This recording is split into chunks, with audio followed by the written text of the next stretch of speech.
Merhaba, Sun Moon Tarot YouTube kanalıma hoş geldiniz. Bugünkü videoda aklınızdaki kişi ve siz detaylı tarot açılımları yapacağız. Böyle güzel tatlış yıldızlarımı seçtim sizin için. İki açılımda da hem size hem aklınızdaki kişiye bakacağımız için iki desteği de kullanacağız. Ama siz birinci deste, ikinci deste ya da direkt yıldızlar üzerinden odaklanarak seçebilirsiniz. Gold danışan paketine çok fazla ilgi söz konusu. Bu ay o kadar çok kişi Gold danışan oldu ki çok avantajlı bir içeriği söz konusu. Özellikle çok fazla sorusu olanlar için, kısa sürede açılım tercih etmek isteyenler için de çok avantajlı bir paket. Bir ay boyunca 15 tane soru sorabiliyorsunuz ve o 15 tane soruyu kısa süre içerisinde tercih ederseniz o doğrultuda ya da normal süreç içerisinde yine 15 soru sorabiliyorsunuz. Bir ay boyunca kullanabileceğiniz, sorunuzun 15'ten fazla olduğunu düşünüyorsanız 2 tane paket satın alabilirsiniz. 2 Gold danışan paketi ya da 15 soru yerine 3 tane paket açılım tercih edebiliyorsunuz. Gold danışan olarak yerlerinizi ayırtabilirsiniz. Bu gerçekten çok güzel oldu. Sürekli danışanlarım için de böyle yoğun süreçler içerisinden geçen kişiler için de böyle birden fazla konuda hem isterseniz kendinizle ilgili hem aklınızdaki kişilerle ilgili hem belki kariyer hayatınız ya da başka türlü konularla ilgili de böylece ister paket açılımlar doğrultusunda ister sorular ya da 2 gold paket açılım tercih edebilirsiniz. Bu şekilde tercih eden danışanım da oldu. Hem 15 tane soru sormak istediğini hem de paket açılım da tercih etmek istediğini söyledi. Ve 2 Gold danışan paketi satın aldı. Bu doğrultuda hem 15 soru hakkı hem de istediği zaman değerlendirebileceği bir ay içerisinde 3 paket açılım tercih etmiş oldu. Böyle çok fazla açılım tercih etmek isteyenler, ne zamandır ben işte bunu da yaptırmak istiyordum, bunu da yaptırmak istiyordum diyenler içinde ya da sürekli olan danışanlarım için de dediğim gibi çok güzel bir paket. Yerinizi ayırtabilirsiniz. Gold danışan paketi. Yine tarot öğrenmek istiyorsanız zaten gönderi olarak da paylaştığım Cool Girls Use Tarot diye. Cool kızlar, cool kadınlar tarot kartlarını, tarot destesi kullanır diye bir paylaşım görmüştüm. İşte Dua Lipa'nın vesaire ünlülerin olduğu, zaten senelerce moda dünyasında ve daha böyle ismi açıklanmayan da çok kişi söz konusu. Bu alanlar zaten çok daha önceleri, daha böyle kraliyetler tarafından, daha böyle halkın üst tabakaları tarafından kullanılan ilimler. Astroloji, tarot gibi ilimler, bu ilimler daha halkın üst tabakası olarak gözüken kısımlar tarafından kullanılıyormuş. Tabii ki zamanla işte reformlar vesaireler yaşandıktan sonra ve şu anda da zaten kova çağındayız. Bu ilimler, bu değerli ilimler artık halka da indi. Ama halk içerisinde de ben nasip edilen kişilerin yine bir şekilde soyunda, sopunda, enerjisinde gerçekten o kraliyet enerjisini taşıyan, yani o kalite enerjisini taşıyan kişileri bulduğunu düşünüyorum. Mesela işte tarota çekilen, astrolojiye çekilen bu kişilerin haritalarında kraliyet yıldızları olabilir.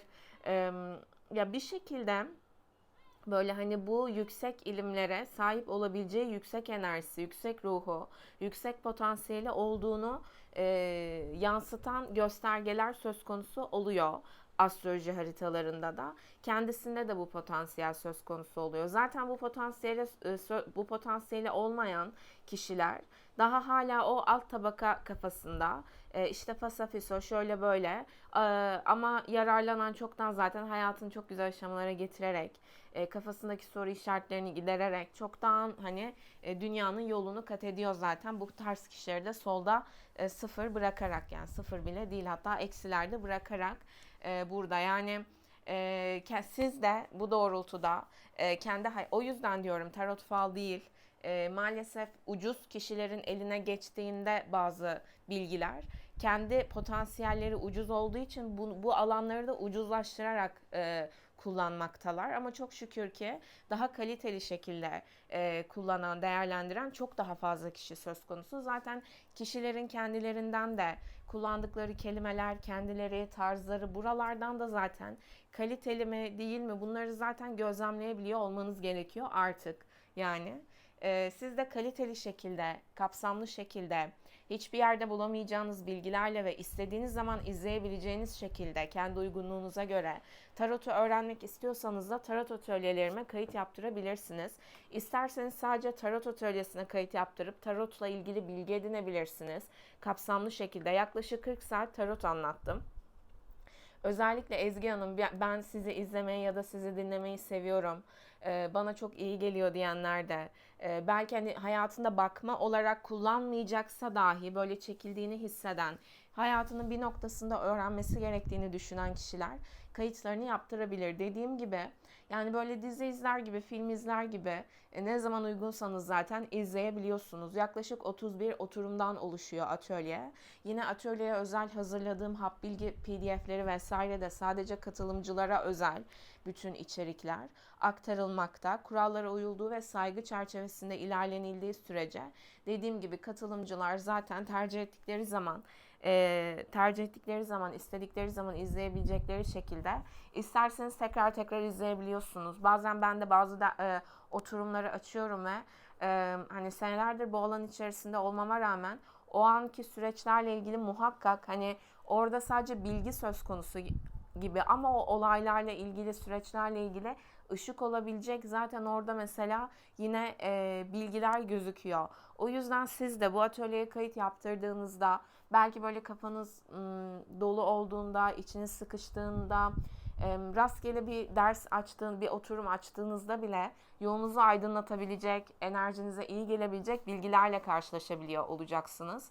Hiçbir yerde bulamayacağınız, bu kadar kapsamlı şekilde hiçbir yerde bulamayacağınız, yurt dışında da yurt içinde de hem bu kadar kapsamlı şekilde tarotun öğretildiği hiçbir kitap vesaire de söz konusu değil, hiçbir eğitim içeriği de söz konusu değil.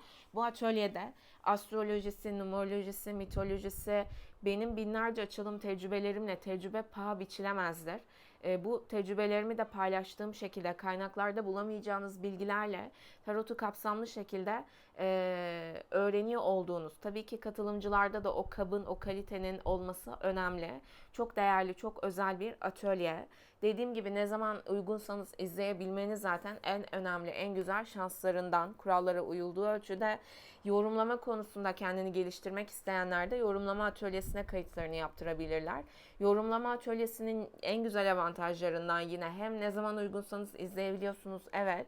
Ekstra size yorumlama sürecinizde tabii ki yine saygı çerçevesinde kurallara uyularak ilerlendiği ölçüde yorumlama doğrultusunda sıkıştığınızda, o kartı belki yorumlayamadığınızda, zorlandığınızda benimle iletişime geçtiğinizde uygun olduğum süreçlerde size geri dönüş yaparak destek olmuş oluyorum. Yani aslında tarot yorumlama konusunda kendinize birebir bir mentor da edinmiş oluyorsunuz. Mentor da edinmiş oluyorsunuz sürecinizde. Yani kayıt yaptırdığınız ücret içerisinde birebir destek de edinmiş oluyorsunuz. Bu en güzel tarafı. Çünkü ilk aşamalarda insanlar bazı kartları, ben bunların hepsinin nedenini, nasılını, neden oluyor vesaire, bunların hepsini atölyede anlattım ve daha anlatacağım çok fazla şey söz konusu. Çok fazla demeyeyim de çok fazla nüans, daha doğrusu böyle çok böyle o yani şöyle söyleyeyim, bazen bir cümle olur, o bir cümleden sen olayı çözersin zaten. Öyle bir yorumlama atölyesi bu. Daha anlatacaklarım da söz konusu. Ekstra diyelim ki ben zaten atölyedekilere çok daha detaylı anlattım. Kart seçtiğinizde zorlandığınızda hani ya da herhangi bir kart olabilir, onu yorumlamakta zorlanabilirsiniz. Bu konularda da birebir destek sağlıyorum size. İletişim kurduğunuzda, uygun olduğum süreçlerde. Bu da zaten yine hiçbir yerde olmayan ve yine en güzel şanslarından, tecrübe sahibi kişiden destek almak. Yine sizin hem kendinize güvenmenize katkı sağlayacak hem de yorumlama konusunda belki yine gözden kaçırdığınız ya da göz önünde bulundurmanız gereken şeyler konusunda yine size katkı sağlayacak katılımcılara. Yorumlama konusunda kendinizi geliştirmek istiyorsanız da yorumlama atölyesine dediğim gibi kayıtlarınızı yaptırabilirsiniz. Evet. Şimdi niyetimi açılım içinde sesli olarak alarak niyetimi sesli olarak alarak açılıma başlıyorum. Yine yeni YouTube kanalım Güneşer Tarot'la da abone olup beğenerek destek olabilirsiniz. Oradaki videoda gölge tarafta en son videoda aileyle ilgili bazı şeyleri göremediğiniz şansları vesaire çıkmıştı ki yine astrolojik etkilerle çok doğru orantıda çıkmış. Instagram'da da paylaştım. Astrolojik etkilerle ilgili bir paylaşım gördüm ve benim o videoda söylediklerimle çok doğru orantıda şeyler çıkmış yine. Astroloji, tarot, yani tarot aslında her şeyin ne kadar bir olduğunu, her şeyin ne kadar birbiriyle bağlantılı olduğunu yansıtan çok güzel ilimlerden. Bu bilgeliği dediğim gibi ışık bilgilerle kaliteli şekilde öğrenmek istiyorsanız da atölyelerime kayıt yaptırabilirsiniz. Zaten içeriğine göre emin olun ücreti o kadar sembolik ki yani harcanan emeklere göre yaklaşık 40 saatten bahsediyoruz. 31 oturumdan bahsediyoruz. Yani neredeyse bir yarı dönem kadar oturup tarot anlatmışım. Yani o zamanki yine o yoğunluğuma vesaire ve kayıt yaptıranlara da yine açılım hediyeleri söz konusu. Aynı zamanda. Orada da mesela astrolojik olarak da zaten benim o videoda söylediğim etkiler söz konusuymuş. Benim sonradan karşıma çıktı mesela. O yüzden size şunu da önermek istiyorum. Tam da yine böyle işte yengeç burcu zamanı, yengeç kökler, aile bunları da gösteriyor. Biliyorsunuzdur, bilmeyenler için de söylüyorum zaten. Zeytin Ağacı'nın yeni sezonu çıkmış. İzleyebilirsiniz. Muhakkak size kendi süreçlerinizle ilgili ışık olacaktır diye düşünüyorum. Bence çok güzel dizilerden. Belki yurt dışında yapılsaydı çok daha reklamı vesaire yapılırdı ama işte Türkiye'de yapılınca bazı kişiler tarafından hala fasafiso bilmem ne falan filan durumları söz konusu ama bu alanlardan zaten katkı sağlayan insanlar da çok fazla. İzlediğinizde bile eminim kendi içinizde nasibinde olanlar için çokça cevap bulacağınız, çokça ışık bulacağınız, enerjisi olarak iyi gelecek dizilerden. Yine izleyebilirsiniz. Ben Atiye'yi de öyle düşünüyorum. Ki zaten Zeytin Ağacı'nda da gözlemlediğim çok fazla su etkili, su burcu kişiler, yani oyuncuların gerçek burçları da oradaki. İşte Yengeç burcu, Akrep burcu, Balık burcu, genelde su burcu kişiler denk mi geldi bilmiyorum. Oyuncu olarak da kullanılmış. Yani katılımcılar su burcu seçilmiş. Böyle demek kullanılmış değil. Oyuncu kullanılmış deyince tuhaf oldu. Şimdi Merkür Retrosu da söz konusu. Doğru. Doğru anlaşılsın. Yani su burcu kişiler. Su burcu zaten yine hem şifa hem derinlik. Ama işte sağlıklı kullanılmadığında fitne, fesat, fücürlük de böyle tatlışlık maskesiyle kıskançlık, hasetlik gibi iptal. Bunlar gölgesi ama iyi tarafı şifa, o anlayış, o duygusal besleyicilik, o koruyuculuk, dediğim gibi şifa olma enerjisi, böyle duygular, sezgiler, o maneviyat, bunları da yansıtan enerjiler aydınlık taraflarında. Bu da çok hani gözlemleyince dikkatimi çekti. Denk mi geldi bilmiyorum. Oyuncuların çoğu su etkili hep. Çok güzel bir dizi gerçekten. Yine izleyebilirsiniz. Bunu da neden önerdim? Çünkü zaten Güneş Ay Tarot YouTube kanalımda son videoda aileyle ilgili bazı şeyleri göremediğiniz etkiler çıkmıştı. Tamamlanma konusunda. Aslında doğru şekilde ilerlerken bir taraftan tamamlanmayla ilgili işte kendi köklerinizle ilgili, oradan gelen şanslarla ilgili bazı şeyleri değerlendirmenizle ilgili ve yorumlara da bazı kişiler hala şikayet üzerine bazı şeyler yazmış. O kadar açıklamaya rağmen işte ailesi üzerinden anlaşılmamış demek ki. Ya bazı kişiler anlıyor ve anlayanlar zaten dediğim gibi hayatlarında zaten yani izlediğiniz videolar, bu videolar binlerce lira seanslık terapi değerinde açıklamalar yaptığım değerdeki videolar. Herkes hayatında da o doğrultuda katkı sağlıyor zaten. Yani çok fazla katkı sağlayan insan var. Hayatını ileriye taşıyan insan söz konusu. Bir videonuzu izledim. Oradaki bir cümleyle ben aydınlandım ve şunu seçtim, şu yolda ilerledim, evlendim, iş kurdum. Şu anda gelirim arttı, muazzam paralar kazan, hayatım resmen böyle işte cennet boyutuna geçti. Hayvanlara, doğaya bol bol destek olup yardım ediyorum. İşimde bunu yapıyorum. Yani diyen çok fazla kişi söz konusu. Çok şükür ki. O yüzden anlamaya çalışın. Hala o kadar açıklamaya rağmen ön yargıyla yaklaşmak yerine. Ben orada mesela aileyle ilgili bazı şeyleri göremiyorsunuz demişim. Hala bazıları demiş ki aileleri çok kötü, onlara neler yaptı bilmem ne. Burada zaten olay, onlara rağmen sen ailenden gelen neler söz konusu. Mesela zeytin ağacında bu çok net anlatılıyor. O yüzden daha iyi anlayabilmek için buradaki o derinliği zeytin ağacını izleyebilirsiniz. Konu o değil yani. Orada sizin gelecek değerlendirebileceğiniz maddi manevi kalıtsal olarak atalardan gelen yetenekler, bolluk, bereket, zenginlikler söz konusuydu. Güneş Ay Tarot YouTube kanalımdaki videoyu izleyenler için kanalıma abone olup beğenen hayvansever, doğa sever, hayvanlara, doğaya sevgili, saygılı davranarak yaşayan kişiler ve enerjiler için yaptığım videodan bahsediyorum. İzlemeyenler de abone olup beğenerek yine hayvanlara, doğaya bol bol destek olup yardım ederek izleyebilirler. Çünkü tüm açılımlar, emeklerim, kolektif, bireysel, bu niyetlere uygun kişiler ve enerji için tüm emeklerim. Üzerine zeytin ağacını da izlerseniz belki nasibinizde varsa anlamak, algılamak, algılayabilirsiniz.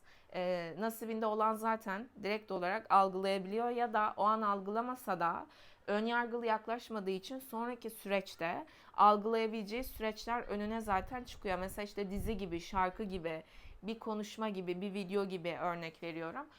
Hazır Yengeç Burcu zamanı süreci içerisindeyken de yine köklerle ilgili süreçler burada. Zaten 2 gün sonra Aslan Burcu'na geçecek Jüpiter. Böyle o yengeç enerjisinin doluluğu şu anda tam son derecelerde Jüpiter'de söz konusu. Zaten Oğlak Dolunay'ı karşıt burcu söz konusu. Yine aslında Satürn yine kalıtsal durumlar, atalar bunları da gösteriyor. Yani orada çıkan enerji astroloji bağlantılı da çok doğru orantıda çıkmış aslında. Yine hem gözlemlediğimde astrolojik etkileri hem de sonradan denk geldiğim astrolojik yazılarla da bazı. Ve zeytin ağacını izlemek de bu süreçte yine size dediğim gibi siz çok güzel böyle cevaplar açabilir. Daha fazlası için de özel açılım şeklinde de yine açılımlar tercih edebilirsiniz kendi süreçlerinize göre. Zaten çok avantajlı bir Gold danışan paketimiz söz konusu. Gold danışan olduğunuzda bir ay boyunca isterseniz 3 paket açılım tercih edebiliyorsunuz. İsterseniz 15 soru sorabiliyorsunuz. İstediğiniz konularda 15 soru sorabiliyorsunuz. Bir ay boyunca geçerli. Daha fazlasına ihtiyaç duyduğunuzu düşünüyorsanız 2 Gold paket açılım alabilirsiniz. Başlangıçta da söylediğim gibi. Taksitle ödeme tercih edenler site üzerinden ya da kartla ödeme tercih edenler direkt de ödeyebilirsiniz. Taksitsiz kartla ödeme tercih ediyorsanız site üzerinden satın alabilirsiniz. Diğer türlü Instagram, DM ve mail aracılığıyla iletişime geçerek randevularınızı, kayıtlarınızı oluşturabilirsiniz. Dediğim gibi yine abone olup beğenerek katıl butonu ve teşekkür butonları üzerinden de destek olabilirsiniz. Çok sembolik tutarlar zaten. İsteyenler daha fazlasını da yapabilir tabii ki. Herkese göre söz konusu, seçenek söz konusu. Evet, hemen hemen herkese göre. Evet, şimdi niyetimi sesli ol. Daha fazlasını yapmak isteyenler de dediğim gibi zaten destek açısına yapabilirler. Önünüzde seçenekler söz konusu destek olmak isteyenler için de. Evet, şimdi niyetimi sesli olarak alarak açılıma başlıyorum. Allah'ın rahmeti, merhameti, kolaylaştırıcılığı, sevgisi, korumasıyla, kolaylıkla, sağlıkla, saatle, kolaylıkla, sağlıklı, saatli şekilde, sevdiklerimin de tüm kedilerin, tüm köpeklerin, tüm kuşların, tüm doğanın ve hayvanların da Allah'ın rahmeti, merhameti, kolaylaştırıcılığı, sevgisi, korumasıyla, kolaylıkla, sağlıkla, saatle, kolaylıkla, sağlıklı, saatli, uzun ömürlü, mutlu, huzurlu, güvenli, güvenlikli, güvenli yaşadığı şekilde en iyi, en doğru bilgileri kalbinde, ruhunda, enerjisinde, davranışlarında, yaşam şeklinde, yaşayış şeklinde, davranışlarında, tüm kedilere, tüm köpeklere, tüm kuşlara, tüm doğa ve hayvanlara karşı sevgi, saygı, merhamet barındıranlar ve bu dünyada tüm kedilere, tüm köpeklere, tüm kuşlara, tüm doğa ve hayvanlara karşı sevgi, saygı, merhametle davranarak yaşayanlar ve yaşamaya çalışanlara niyetle yapacağım açılımlar olacak. Allah tüm dünyada, tüm her yerde, tüm enerjisel boyutlarda, tüm boyutlarda, tüm olasılıklarda, tüm zamanlarda, tüm dünyada, tüm her yerde, tüm kedileri, tüm köpekleri, tüm kuşları, tüm dağ ve hayvanları rahmeti, merhameti, kolaylaştırıcılığı, sevgisi, korumasıyla, kolaylıkla, sağlıkla, saatle, kolaylıkla, sağlıklı, saatli, uzun ömürlü, mutlu, huzurlu, güvenli, güvenlikli, güvenli şekilde yaşatsın.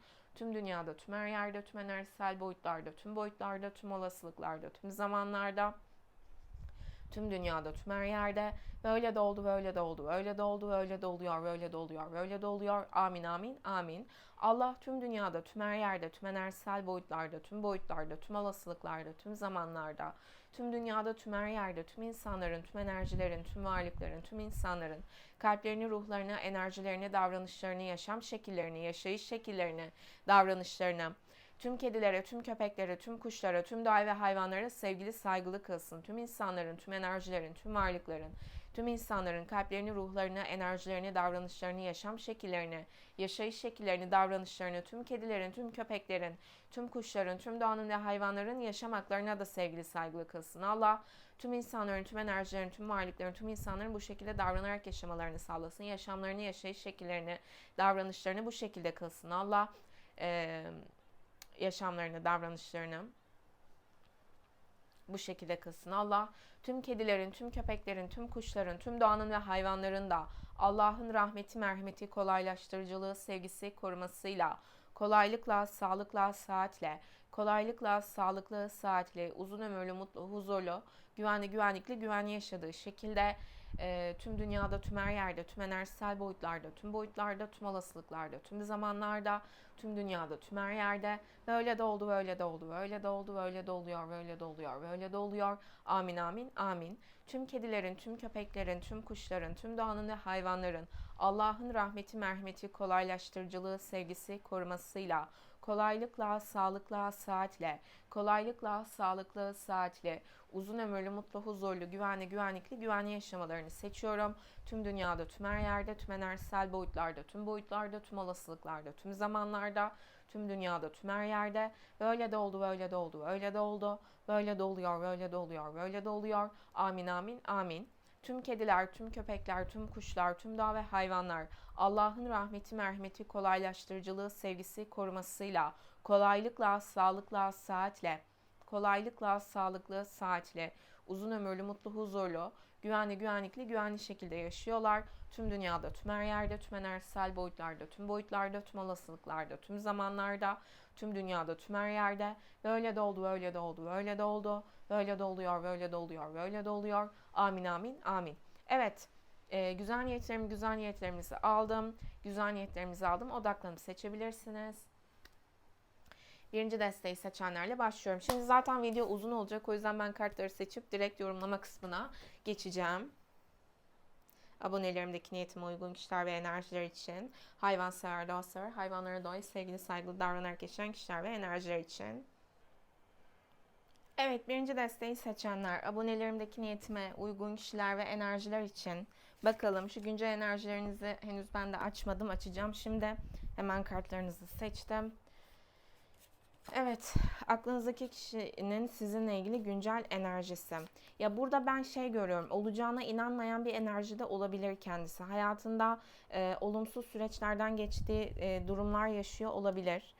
Olasılıklar doğrultusunda. Kendini size etkilemek ya da sizinle tekrar bir başlangıç yakalama noktasında şanssız görüyor olabilir.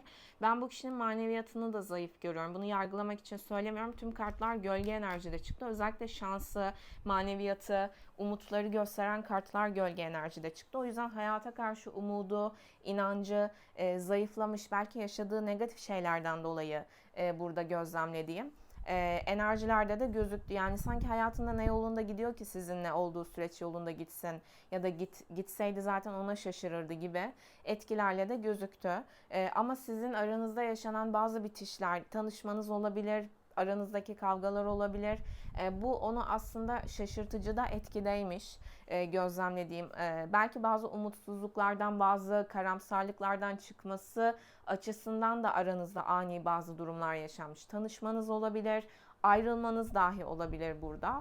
Ama bu kişi aydınlanmıyor, bunu söylüyor kartlar. Hala karamsarlık içerisinde, hala o kaos hani Kaos ona ne öğretiyor? Ya da o ani gelişmeler onu nereye taşımaya çalışıyor? Geçemiyor buralara. Hala o melankoliklikte, o negatiflikte kalıyor diyor kartlar. Gözlemlediğim bir de sizi etkileyemeyeceğini falan da düşünüyor olabilir. Hani zaten gitti, vah vah ah ah. Burada olayların daha kötümser taraflarına odaklanmış enerjilerle gözüktü. Sizin aklınızdaki kişiyle ilgili enerjinize baktığım zaman da ben burada sizi daha çok Boğa Başak Oğlak etkili ya da Koç Aslan Yay etkili görüyorum çıkan kartlar doğrultusunda. Bir tık balık etkisi ya da kova etkisi de olabilir ama o daha az gözüktü. Burada şunu söyleyeceğim size. İçimden vardır sebebi, nazara dikkat edin. Ben sizin çok çekici, buradaki kartlarda da öyle görüyorum. Çok güzel, çok çekici, çok güzel, kaliteli enerjilerde olduğunuzu görüyorum. Nazara öncelikle dikkat edin.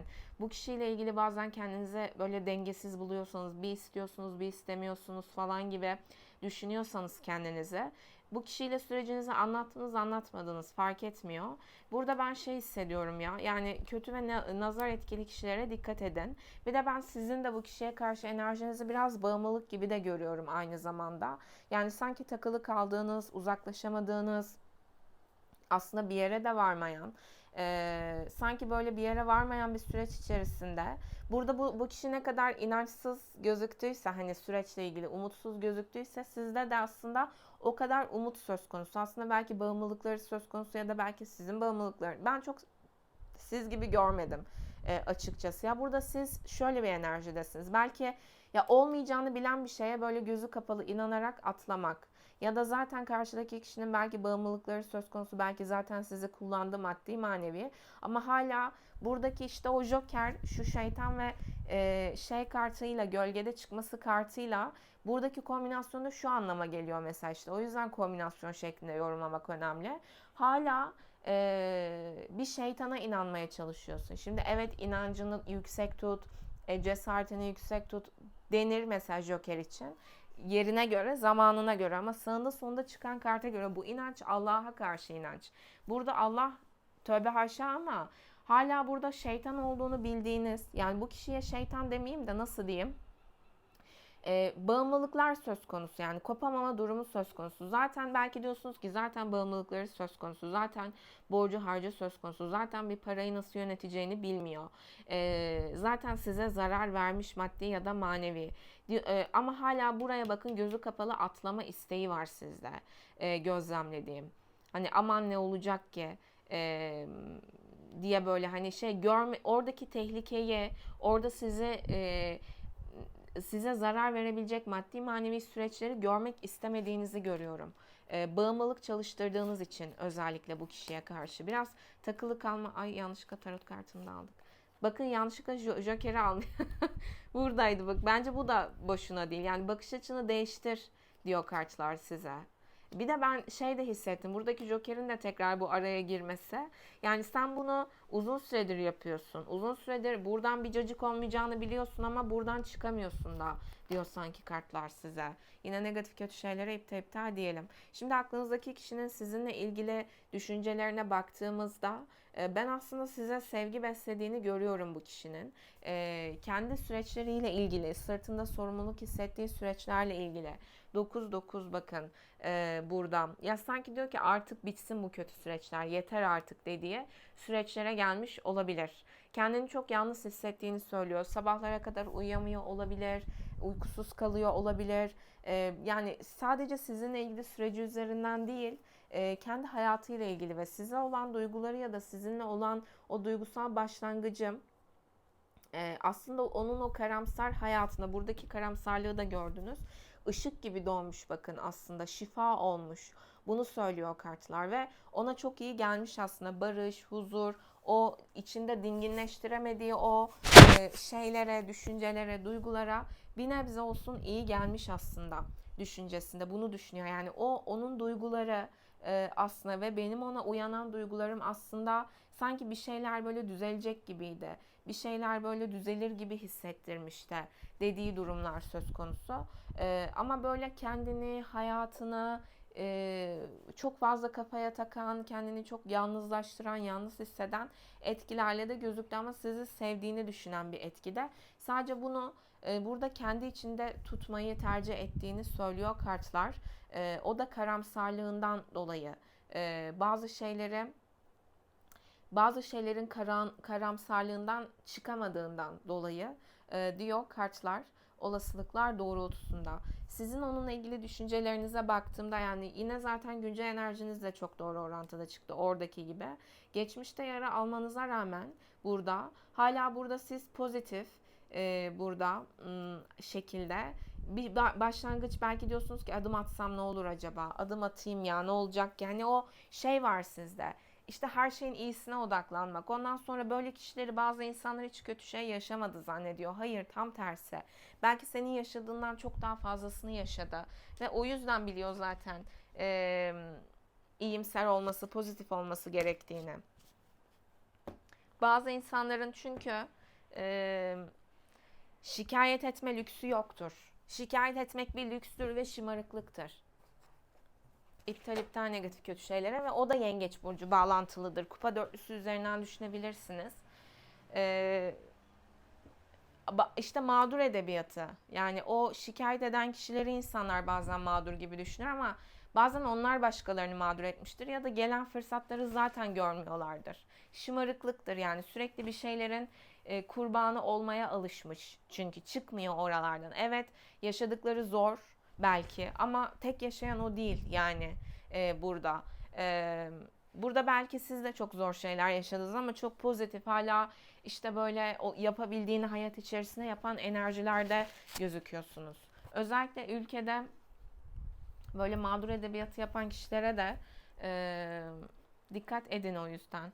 Çünkü asıl zor süreçlerden geçen çoğu kişi anlamaz bile.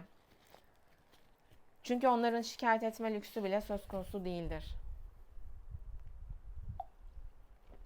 Hani ben zor durumları anlatmaktan bahsetmiyorum, şikayet etmekten bahsediyorum, tekrar söyleyeyim.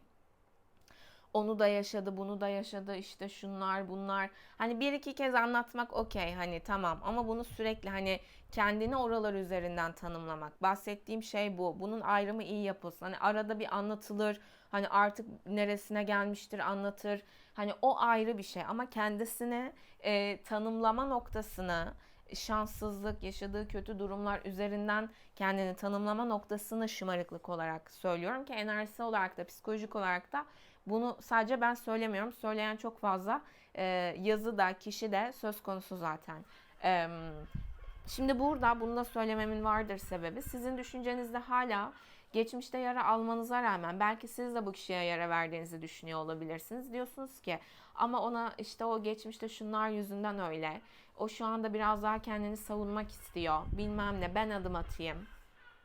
Ben ona iyi geliyorum. Ben işte şuradan kendimi göstereyim. Şöyle yapayım, böyle yapayım. Aslında ben sizin kendi hayatınızı çok güzel idame ettirdiğinizi görüyorum bireysel olarak. Çok şanslısınız. Paranız, pulunuz, maddiyatınız, sağlığınız, saatiniz yerinde, iyi, merhametli, vicdanlı birisiniz. Hayvanlara, doğaya bol bol destek olup yardım ediyor olabilirsiniz. Çok güzelsiniz. Ayaklarınız yere sağlam basıyor.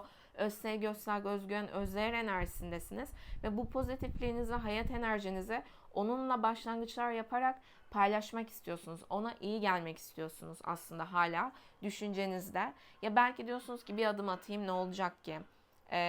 Barışırız belki ya da nasıl diyeyim, bir deneriz belki. Aslında onun daha çekingen olduğunun farkındasınız, daha geri durduğunun farkındasınız ama burada biraz fazla pozitiflik var. Yani o kişiye karşı fazla pozitiflik var gözlemlediğim. Aşırı verici olma noktasına, aman işte adım atayım ne olacak ki, aman şöyle yapayım ne olacak ki gibi örnek veriyorum. Biraz kendi sınırlarınızı koruyamadığınızı görüyorum. Bütün olarak baktığımda da ki güncel enerji zaten bunu çok net gösteriyor. Yani kendinizi kullandırtmamaya dikkat edin maddi manevi o yüzden. Bu kişi kimse. Şimdi bu kişinin sizinle ilgili duygularına baktığımda ya burada siz ona ağır gelen bir kadınsınız. Çok kalitelisiniz. Hisleriniz, kuvvetleriniz çok yüksek. Burada belki böyle şey de düşünüyor olabilir. Onun çevresinden ya da sizin çevrenizden de ortak tanıdıklar olabilir. Böyle başka bir kadının daha sizin tarafınızda olduğunu ya da sizi desteklediğini düşünüyor olabilir. Burada sanki diyor ki Belki 40 yılda bir bu kadar kaliteli bir kadına denk geldi ama burada değnek konusu, altında ezilme durumu söz konusu. Ve böyle bir kadın daha sizin tarafınıza tutuyor olabilir. Sizi sevdiğini söylüyor olabilir. Hani sizi destekliyor olabilir burada gözlemlediğim. Ya da burada sizin hem buradaki gibi bakın yine tılsım tılsım, boğa başak oğlak ya da yengeç akrep balık etkili olabilirsiniz ama yengeç akrep balık etkisini çok yüksek gördüğümü söyleyemeyeceğim sizin tarafınızdaki kartlara baktığımda da. Yani o sizi hem belki maddi olarak ayakları yere sağlam basan, eğitimli, kültürlü, kendi hayatını kurmuş, kaliteli birisi olarak görüyor. Hem de duygusal, iyi kalpli, maneviyatı yüksek birisi olarak görüyor ve şu anda sanki böyle bir kadına karşı duygularını açabilecek ya da kalbini açabilecek bir enerjide değil. Yani çünkü değnek konusu çıktı burada gözlemlediğim olasılıklar doğrultusunda. Sanki bakın göz ucuyla bakıyor ama bir taraftan da kaçıyor gibi ama kaçtığı yerde önü tıkalı. Ve önünü tıkayan yine kendisi. İşte kendi karamsarlığı, kendini çıkmaza sokan düşünceleri aslında. Yaşadığı zorluklarla ilgili. Bakış açısını çok değiştirebilecek birisi gibi gözükmüyor ama onu söyleyeyim. Tabii değişebilir enerjiler, olasılıklar doğrultusunda. Yani burada çok evet ben sizi sevdiğini görüyorum ama burada sanki kendi içinde tutmak istemese ya da hani söylemese daha iyi, tek taraflı olsa daha iyi gibi bir şeyi de var. Yine o biraz karamsarlığından dolayı özellikle gözlemlediğim sizi kendinden çok çok daha yukarıda da görüyor olabilir. O yüzden özetlemek, toparlamak gerekirse ona iyi gelen birisiniz ama sanki diyor ki yani o çok daha olgun, çok daha kaliteli birisi. O yüzden hani o zaten şu anda hayatında çok fazla yani ezik kompleksine girmiş sanki size karşı. Bunu görüyorum. Çok başka dünyaların insanları olduğunuzu düşünüyor olabilir. Olasılıklar doğrultusunda. O yüzden duygu dünyasına daha kaçma, saklanma, sizi erteleme, biraz daha o duyguları kendi içinde taşıma, görse de aslında belki hani sesini çıkarmama size gibi bir isteklilikte gözüktü olasılıklar doğrultusunda. Utanıyor da olabilir sizden. Daha yüksek ve çok güzel bulduğu için. Şimdi sizin ona olan duygularınıza baktığımda da yani ben burada yine sizi relax görüyorum. Yine Joker çıktı bakın. Güncel enerjinize de çıkmıştı zaten.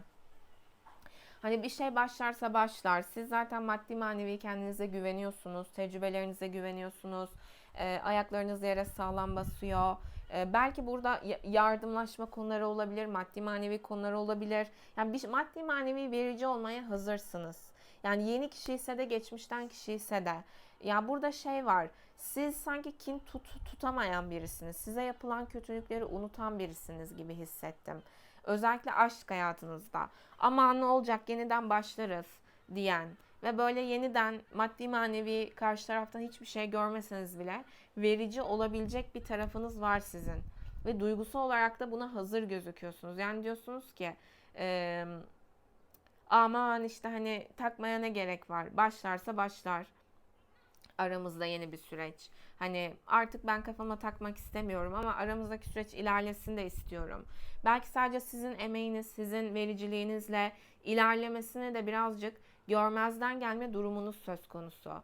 Ya burada ben geçenlerde de okumuştum. Bu arkadaşlıklar üzerinden okumuştum bunu. Size tavsiye çekecektik. Unutmuşuz, çekeriz şimdi. Ee, e, Paylaşım okudum. İşte bir tane kız sürekli böyle işte aslında arkadaşlarının yanında iyi hissetmese de sürekli işte tüm hesabı ödeyerek onlara aşırı verici olarak o arkadaşlıklarını sürdürmeye devam ediyor. Sonra işte psikoloğu da ona diyor ki burada aslında kendini sen aşırı verici olarak kabul ettirmeye çalışıyorsun. Yani kızın aslında bilinçaltında şu var. Onların işte ihtiyaçlarını karşılamazsa, onlara verici olmazsa, her oturduklarında sürekli her hesabı o ödemezse ki karşı tarafın işte surat asan, aslında istemediklerini belirten davranışlarına karşı olduğu haliyle kabul edilmediğiyle yüzleşmekten kaçtığı için burada umursamazlık ya da iyimserlik maskesiyle aslında aşırı verici olarak bir şeyleri devam ettirmeye çalışıyor. Sizin de bu kişiye olan duygusal paternlerinizi bu şekilde görüyorum. Yani şey var burada. Yine hep sizden giden bir adım, sizden giden bir vericilik enerjisi görüyorum. Özellikle kadınlardan. O kadar açılım yap, hala kadınların işte verici olması. Ya tabii ki bu yargı değil. Dönüşecek inşallah, öyle diyelim, kolaylıkla saklı. Sonuçta sizin de, herkesin, özellikle Türkiye topraklarında atalarından o çilekeş annelerin üstünü kapattıkları, o erkeklerin şeref yoksunluklarını kapatmaları vesaire, bunlar artık bitiyor. Bunları da işte dönüştüren süreçlerdesiniz. Kendi hayatlarınızdaki belki bu yansımalarla da. Yani sırf bir erkek beş para etmese bile, aman erkekleri hayatınızda kalsın, yenisini bulabilecek misiniz? Siz ona verici olmazsanız sizi kabul etmez, zaten bırakır gider. Bunu bilmenize rağmen bu gerçeklerle yüzleşmek istememekten kaynaklı aşırı verici olmaya hazır ve nazır enerjide gözüküyorsunuz duygu dünyanızda. Gözlemlediğim ve şey var burada, ama ben böyle şeyleri takmıyorum. Böyle şeyler benim için önemsiz. Bununla maskeliyorsunuz aslında. Bunu söylüyor kartlar. Senin için önemsiz olabilir ama ilişki dinamiklerinde önemli. Ondan sonra yarın bir gün kullanıldığın, aldatıldığın şeylere çekiliyorsun ya da ne kadar halı altına süpürürsen sonrasında o böyle yükseliyor halı altından. Sonra diyorsun ki, birden şoka giriyorsun. Wow, hani bu kadar çirkin miydi buradaki bu süreç, gerçekler? Evet, en baştan yüzleşip temizleseydin belki bu kadar ağır gelmeyecekti sana. Yani o yüzden burada aşırı verici olarak kendinize yani ben böyle şeyleri takmıyorum. Ondan sonra aman işte umursamıyorum. Olursa olur, olmazsa olmaz deyip ama hala böyle paranızı, maddiyatınızı sanki bu kişiyle bir şeyler başlasın diye e, harcama durumunuz, yani beklentiniz var. Beklenti gelmedikçe hala siz sanki burada boşa zaman ya da para harcıyorsunuz. Onunla bir şeyler başlasın diye bunu söylüyor kartlar. Ya belki bir seyahat planı yapıyorsunuz. Orada belki ona denk gelirsiniz diye örnek veriyorum. Yine negatif kötü şeylere iptal diyeyim. Çünkü siz burada bu kişiye göre daha istekli, daha cesaretli, daha pozitif, aranızdaki sürece inanan enerjilerde gözüküyorsunuz. Ama inandığınız şey burada tıkalı bir kapı. Yani yine bakın gözüküyor. Ve kupa kralı burada kılıç yedilisiyle çıktı yani. Şimdi olası gelecek ya, ama sizde de ben şey görmüyorum, yine hani çok duygu oluşmuş gibi de görmüyorum. Ama biraz şey var burada. Hani hali vakti yerinde zaten. Hani aman deneyin ne olacak ki, aman harcayın ne olacak ki bu kişiye karşı. Öyle bir kafa sanki. Burada biraz daha öz sevgi, öz saygı, özgüven, özdeğer çalışmaya dikkat edin. Zamanınızı, enerjinizi, paranızı size olduğunuz halinizde kabul edebilecek yerlere, kurslara, eğitimlere harcayabilirsiniz diyebilirim. Yine tavsiyelerle devam edeceğiz zaten. Şimdi bu kişinin sizinle ilgili olası gelecek enerjisine baktığımızda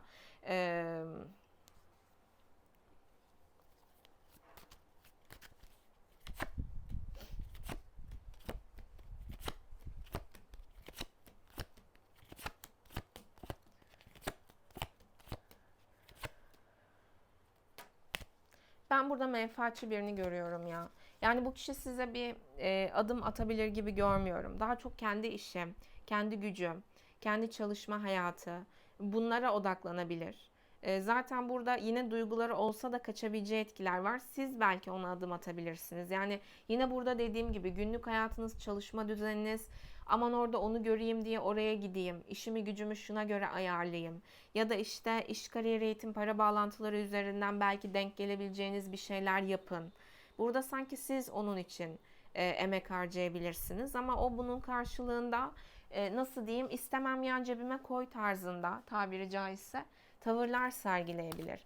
Yani yine böyle duygusal, anlayışlı ama açıkça da böyle hani bir adım atmayan, daha sessiz, daha sinsi diyesim geldi kılıç yedilisiyle, davranışları olabilir olasılıklar doğrultusunda. Yani yine iş, kariyer, eğitim, para bağlantıları üzerinden sizin bir çabanız olabilir ona. Bakın bu kişi ne zaman adım atar biliyor musunuz? Siz gerçekten kendinize odaklandığınızda, kılıç kraliçesi, belki soğuduğunuzda, kendi yolunuza odaklandığınızda, mesafe koyduğunuzda, o zaman bakın o kaçak göçek enerjisini bırakıp O zaman sizin için çabalayıp adım atabilir.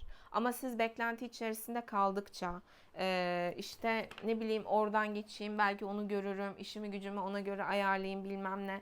Bu hesap kitaplara girdikçe bu kişi bunu zaten hissedebilir ve kaçak göçek davranabilir. Ama ne zaman ki siz gerçekten tamamen kendi sürecinize odaklanırsınız, gözlemlediğim. O zaman bayağı böyle peşinizden koşar diyesim geldi açıkçası çıkan kartlara göre.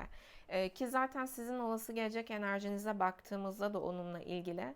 Kendi aileniz, kendi işiniz, gücünüz, eviniz olabilir, evinizle ilgili konular, aileyle ilgili konular, yaptığınız işlerle ilgili konular, daha çok kendi hayatınız, sorumluluklarınız, aileniz, bunlarla ilgili konulara odaklanabileceğiniz etkiler gözüktü. Evliyseniz eşiniz, babanız olabilir. Kendi işinize yapıyorsanız buralarda kendi liderlik özelliklerinizle bazı şeyleri tamamlamak. Ben biraz şey de hissettim. Şey var, ona karşı aslında daha eril enerjide olma tarafınız. Yani hazır ve nazır her şeyi yapabilircesine bekleme durumunuzu askıya alacağınızı söylüyor kartlar.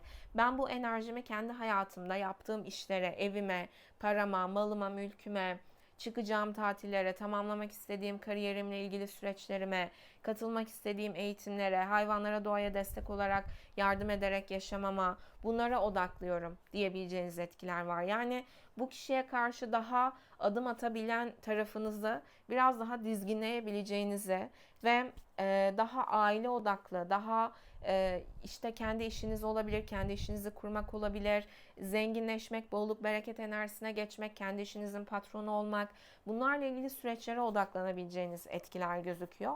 Evliyseniz de eşiniz odaklı olabilirsiniz ya da burada bir belki otorite figürü, babadır, patrondur, bunlarla ilgili yine bazı gündemleriniz olabilir. Olası yani daha kendi hayatınız, kendi süreçlerinize odaklanabilir. Enerjinizi, liderlik özelliklerinizi, yapabileceğiniz şeyleri kendi hayatınızı tamamlamaya, kendinizle mutlu olmaya, kendinizle tamamlanmaya, zenginleşmek, bolluk bereket enerjisinde yaşamak, kaliteyi çoğaltmak, yapmak istediğiniz şeylere o enerjiyi akıtmak, tamamlanma doğrultusunda bunlara odaklayabileceğiniz etkiler gözüktü. Yani biraz daha ona karşı adım atabilecek taraflarınızı dizginleyebileceğinizi söylüyor kartlar. Evet. Yani burada ben şunu görüyorum. Sen adım atmıyorsan ve işte aman hayatın, sorumlulukların diyorsan, tamam ben de bundan sonra işte işim, ticaretim, yaptığım iş kurma süreçlerim, ben de bunlara odaklanıyorum deyip ona geçeceğiniz gözüktü ki zaten burası için de ekstra kart seçtiğimde demiştim, bakın karıştırdım galiba desteleri. Güneş, Kılıç Kraliçesi ve Yıldız çıkmıştı ekstra çektiğim kartlarda, burada da geri sarıp bakabilirsiniz. Aslında yine tam buradaki enerjilerle doğru orantıda. Yani diyor ki özgürleştiğinde, kafasal olarak da sadece kendi hayallerin, kendi hayatına odaklandığında, o zaman bu kişi sağdan soldan çıkıp duygularını gösteren, kendini gösteren enerjilere geçebilir senin için. Buradaki zaten sizin de olası gelecekte enerjinizde bu enerjiye geçme süreciniz gözüktü. Siz bu enerjiye geçene kadar çok bir adım görmedim. Daha kaçak göçek enerjiler gözüktü. Olasılıklar doğrultusunda, ama ne zaman ki sizi umursamaz, gerçekten kendi hayatına bakan enerjilere geçtiğinizde, o zaman bayağı böyle işte hani pozitif olması, o zaman işte o güneş ve yıldız çıktı, bakın buradaki sanki gölge enerjiye pozitife çevirmesi. Yani o zaman hem size inanması, hem aranızdaki sürece inanması ve sizin de ona inanmanızı istemesi gibi aşamalara geçebileceğini söylüyor kartlar. Şimdi aslında toplamadan bakacaktım ama vardır sebebi. Size de tavsiye seçelim aklınızdaki kişiyle ilgili. Şimdi aklınızdaki kişiye sizinle ilgili kartların tavsiyesi, mesajları. Yani burada diyor ki kalbin zaten ona pırpır ediyor. O yüzden yine bakın değnek dokuzlusu. Prenses sendromlarını bırak. Sen bir erkeksin. İşte geçmişte şu yarayı aldın, bu yarayı aldın. Hayır. Karşı taraf da aldı. Ona rağmen nasıl cesaretli yani. O yüzden burada kalbinin sesini dinle ve o doğrultuda adımlar at. İletişim kur. Konuşmaya niyetli ol. Yani kalpten gelen şekilde nazik, anlayışlı, sevgi dolu, onu istediğini, onu seçmeyi gerçekten istediğini belirten, O geçmişteki yaralara rağmen o adımları at, o kararlılığını ona göster diyor kartlar. Ne bileyim böyle hani o eril tarafını çalıştır biraz. O şakaların, esprilerin, bir şey istediğinde nasıl 40 takla atıyorsun normalde? Hani biraz o taraflarını göster bu kişiye. Çık şu melankoliklikten. Bu kişiyi sevdiğini, istediğini, hafif o belki flörtöz şeylerle falan yap, yani bir numaralar yap diyor kartlar aklınızdaki kişiye sizinle ilgili. Onu etkileyebilecek böyle hafif böyle zıpırımsı, böyle hani zaten kalbin hop hop ediyor yani diyor kartlar ona. O yüzden o adımları, o iletişimleri, onu seçtiğini, onu istediğini gösteren o şeyleri, o adımları, seçimleri ona yaptığını göster. Yani o görsün onu istediğini diyor aklınızdaki kişiye sizinle ilgili. Yani senin onu istediğini, senin onu seçtiğini, onunla devam etmek istediğini, onu merak ettiğini görsün yani. Sen zaten böyle olayları çözüme kavuşturabilecek, konuştuğun zaman anlaşmaya, uzlaşmaya vardırabilecek bir enerjidesin. O yüzden konuş, iletişim kur. Aranız sizin o zaman düzelebilir. Bunu söylüyor kartlar aklınızdaki kişiye sizinle ilgili tavsiye mesajda. Size aklınızdaki kişiyle ilgili tavsiye mesaj. Bakın burada çıkmıştı Güneş, Yıldız, Kılıç Kraliçesi ve demiştim yenilendiğinizde, umursamadığınızda gerçekten yol, ama burada hani kötümser bir umursamamak değil. Hani egosal bir umursamamak değil. Gerçekten sadece kendi hayatına odaklanmak. Özgürleşerek. Burada size tavsiye bu çıktı zaten tekrar. Yani yenilen, hayatına odaklan, dengeli ol hayatında. Yani burada bakın aşırı verici olma durumunuz gözüktü. Özellikle erilere karşı ya da ilişki tarzınız neyse artık. Özellikle kadınlar erkeklere maddi manevi sırf o ilişki devam etsin ya da kabul edilsinler diye verici olma durumunu bırakmalılar. Dengeye dikkat etmeliler, aşırıya kaçmamalılar. Burada diyor ki sen zaten akışta kaldığında, dişil enerjide kaldığında, kendini beslediğinde, kendine baktığında, hayatını güzelleştirdiğinde o zaten sana yenilenerek gelecek. Yani senin zaten kendi hayatına odaklanman kendiliğinden onun da hem o karamsarlığından çıkmasına sebep olacak hem de yenilenmesine ve seni seçmesine sebep olacak olasılıklar doğrultusunda. İşte bu da bazıları hala şey diyor ya, ama ona sevgi göndereyim, meditasyon yapayım, o çok zor şey. Kendi hayatında sen kendi için meditasyon yapıyor musun? Hayır. Bir sürü negatif enerjin söz konusu üzerinde. Karşı taraf enerjisi olarak bir kere yardım istemiyor ki senden. Ekstra boğuyorsun, ekstra bunaltıyorsun. Ondan sonra iyice senden kaçıyor, uzaklaşıyor. Bu spiritüellik de değil, bu dişil enerji de değil. Hiç bulaşmıyorsun, hiç uğraşmıyorsun, tamam mı? Kendine odaklandığında geliyor bu kişi yenilenerek. Bunu söylüyor kartlar. Ve yeni kişiler de sizin kapınızı çalabilir. Muazzam bir kadınsınız. Yani şu tarafta sizin tarafınızda çıkan enerjiler tılsım dokuzlusu, imparatoriçe, tılsım kraliçesi, yani bolluk bereket enerjisi yüksek, zengin, varlıklı, kendi ayakları üzerinde duran, çok güzel, alımlı, hayatını güzelleştirmiş, neleri neleri aşmış enerjidesiniz ki bu zaten son zamanlarda yine çok fazla çıkıyor. O yüzden sen sadece hayatını güzelliklerle yaşamaya devam edeceksin. O zaten gelecek diyor kartlar. O yüzden burada imparatoriçe olduğunuz için bu dengeyi kurmaya dikkat edin. Dış görünüşünüze dikkat edin, kendinizi besleyin, içinize, ruhunuza dikkat edin. Yani o iç ve dış dengesini sağlayın. İçimizdeki çocuk meditasyonu yapabilirsiniz. Kanalımdaki, bu arada başta önermiştim zeytin ağacını. Mesela bu sezon, yeni sezonunda içimizdeki çocuğa da çok odaklanmışlar aslında şifa süreçleriyle ilgili. Önceden sadece aile dizimi üzerinden devam ediyordu aslında dizi. Bu sezon çok fazla içimizdeki çocuğa da odaklandıkları şifa süreçleriyle ilgili yine göndermeler yapmışlar. Baştaki konuşmayı dinleyebilirsiniz. Başta zaten bununla ilgili uzun konuştum. Videoları düzgün baştan sona dinlerseniz daha katkı sağlarsınız. Sonra zaten anlatılmış şeyleri tekrar tekrar sormazsınız. Ya da daha iyi anlarsınız zaten videoları. Evet, burada size tavsiye bu. Yenilen, kendi hayatına bak, akışta kal, dengeli ol. Yani burada alma verme dengesine de dikkat edin. Artık onun size bir şeyler vermesi, onun size bir şeyler katması gerekiyor. Sen akışta ol. Dengeli ol, hayvanlara, doğaya bol bol destek ol, yardım et, kendini besle, içini dışını besle. Hayatındaki güzelliklere odaklan. Bunu söylüyor kartlar size. Ve mesafeli olun. Yani burada e, sizi seçecek ve gelecek ve sizi seçebilmek için pozitif olması, yenilenmesi gerektiğini, o kafada olması gerektiğini bilecek bir aşamaya geçecek zaten diyor kartlar. O kadar yani hepsi büyük arkana, şuna bakın. Sen yoluna bak. Sen kendine odaklan. Bunu söylüyor kartlar size. Evet, birinci deste abonelerimdeki niyetime uygun kişiler ve enerji için olasılıklar doğrultusunda bu şekildeydi. Uyumlandığınız ölçüde abone olabilir, beğenerek destek olabilirsiniz. Tarot öğrenmek isteyenler, kaliteli şekilde öğrenmek isteyenler tarot atölyelerime kayıtlarını yaptırabilir. Başlangıçtaki konuşmayı dinleyin, detaylı açıkladım. Yine çok fazla tercih edildi. Gold danışan paketimde de Gold danışan olarak yerinizi ayırtabilirsiniz. Yine bununla ilgili de detaylı içeriğini paylaştım. Yeni kanalım Güneş Ay Tarot'ya da abone olup yine güzel yorumlarla, beğenilerle destek olabilirsiniz. Teşekkür butonu ve katıl butonu üzerinden aynı şekilde destek olabilirsiniz.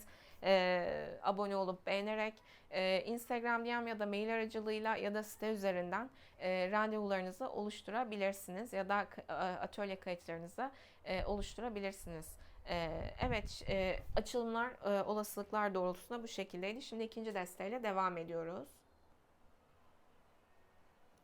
Evet, ikinci desteği seçenler, abonelerimdeki niyetime uygun kişiler ve enerjiler için olasılıklar doğrultusuna bakalım. Bakın şimdi farklı desteler ama birbirinizle ilgili düşüncelerinizde bakın aynı kartlar çıktı, görüyor musunuz? Kılıç onlusu, kılıç onlusu, değnek dokuzlusu, değnek dokuzlusu ve başka desteler yine çok doğru orantıda kartlar çıktı. İyiliklere, güzelliklere nasip eden Allah'a şükürler olsun. İyiliklere, güzelliklere nasip eden Allah'a şükürler olsun. Maşallah maşallah diyelim. Şimdi aklınızdaki kişinin sizinle ilgili güncel enerjisi. Ya burada sizin onun için onun nasıl söyleyebilirim bunu? Ya siz öyle şeyler yapmışsınız ki o beklemiyormuş sanki bunu. Bunu görüyorum. Yani aslında sizin belki sessiz, sedasız böyle geri çekilip böyle hani sessiz durmanızı beklerken siz burada belki kendinize de sürpriz gelebilecek. Ona da sürpriz gelebilecek. Bazı aranızda yıkımlara, bitişlere sebep olmuş, biraz kaotik şeylere sebep olmuş, böyle ani bazı şeyler yapmış olabilirsiniz gözlemlediğim. Ben biraz bunların şokunun enerjisinde olduğunu görüyorum. Yani aniden bitirmek olabilir, aniden olay çıkarmak olabilir. Bazı şeyleriniz ani gelmiş ona. Ve şu anda sessiz. Şu anda sizi de sessiz görüyor ve belki sağlığıyla ilgili kendine gelmeye çalıştığı, psikolojisiyle ilgili kendine gelmeye çalıştığı, dengesinin bozulduğu ve tekrar dengeye gelmeye çalıştığı bir süreçten geçtiğini, ben birazcık burada özellikle erkeklerin kadınları da dengesiz gördüğünü, dengesiz, ruh hastası falan gibi şeyler de düşünüyor olabilir sizinle ilgili. Özellikle hani yaptığınız böyle onu şok eden davranışlar üzerinden özellikle bunları düşünüyor ya da söylüyor olabilir. Gözlemlediğim. O yüzden daha çok sanki sessiz kalmak ve kendi hayatında sanki bozmaya çalıştığınız düzenini, sağlığını kendisi toparlamaya çalıştığı etkilerde gibi gözüktü. Ona göre tabii bozmaya çalıştığınız şekilde gözüktü. Burada yine sizi inançlı vesaire de görüyor olabilir. Ama ben burada biraz şunu da hissettim. Sanki diyor ki burada hani senin gibi dengesizden şu anda Allah koruyor beni gibi falan gibi de düşünceleri olabilir. Yani sessiz ama o sessizliği içerisinde bir siniri de var gibi hissettirdi kartlar. Aşamıyor sanki. Yani hiç beklemediği bir şeyler yapmışsınız sanki. Ve bunları aşamıyor gibi hissettirdi kartlar. Sessiz kalsa da kendi içinde aşamıyor gibi. Sizin onunla ilgili güncel enerjiniz burada gözlemlediğim. Korkmaya yalnız iletişim kurmaya korkuyor olabilirsiniz. Şeyde de Güneş Ay Tarot'ta Güneş Ay Tarot'ta kanalına da sen yola çık yol sana gözükür diyeceğim sen yol sana çık yol sana gözükür demiş. Onu duyunca çok güldüm ya. Ay bazen o kadar çok açılım yapmaktan, konuşmaktan böyle Dilim sürçebiliyor, siz alıştınız. Ben çok gülüyorum öyle denk geldikçe. Burada da görüyorum. İletişim kurmaya korkuyor olabilirsiniz. Burada bir sessizlik var. Bir şeylerin başlamasını istediğinizi görüyorum. Rüyalarınızda falan onu görüyor olabilirsiniz. Ama sanki böyle adım atmaya ya da iletişim kurmaya korktuğunuz bir enerjide olabilirsiniz.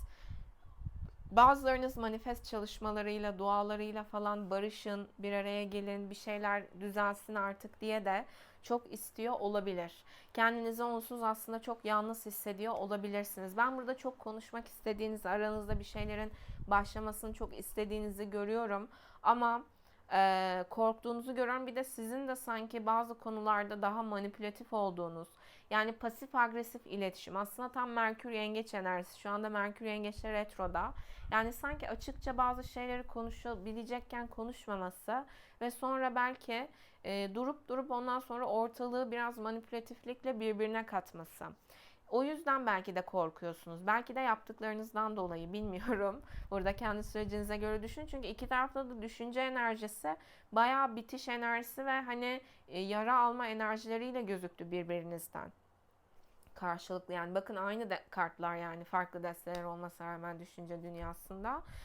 O yüzden sizde de görüyorum, aslında ona çok ihtiyaç duyuyorsunuz ama yine çok hani açık iletişimle değil de biraz manipülatif iletişimlerle, manipülatif şekilde sanki bir şeyleri başlatmak istediğinizi görüyorum. Belki bazı şeyleri bahane ederek korkunuzu aşabilmek için belki hissettiğim açıkçası burada. Bakın yine dolunay enerjisi var gibi.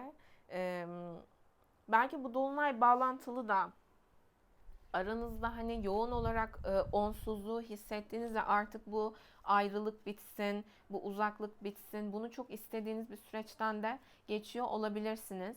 Büyü vesaire, bunlardan uzak durun, ritüel falan. Bunlara söyleyeyim burada çıkan kartlara göre. İyice boka sardırırsınız. Yani açık konuşacağım. Ben senelerce bunun uyarısını yapıyorum size. O önemli olan senin onunla olan sürecinde alman gereken ders yani. Bu tarz şeylerden de uzak durun, dikkat edin.